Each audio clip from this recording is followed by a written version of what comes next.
من بايه؟ انا والله العظيم يا كابتن اقسم بالله كنت عارف ان انت هتقول كده.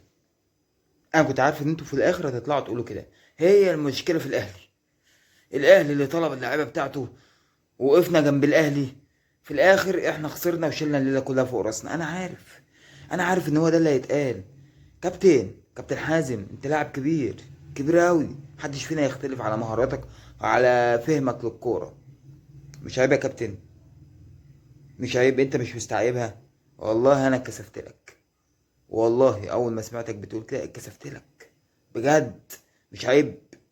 مش عيب لما كابتن حازم امام بجلالة قدره يتكلم ويقول ان منتخب مصر، منتخب الفراعنة، منتخب الساجدين، يخسر بالتلاتة عشان خاطر 4 لعيبة؟ مش عيب؟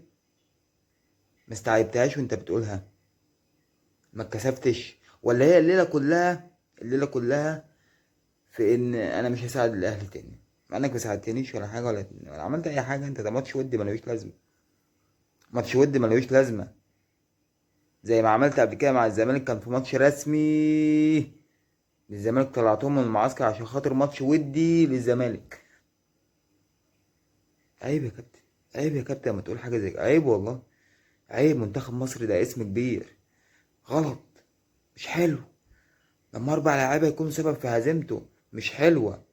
حضرتك سبت كل حاجه بتحصل، سبت العك الفن بتاع فيتوريا، سبت اللعيبه وادائهم اللي زي الزفت، سبت كل حاجه في الماتش وقلت ال4 لعيبه اللي الاهلي خدهم هم دول السبب. هم دول، عارف انت لو دول معانا كنا كسرنا الدنيا.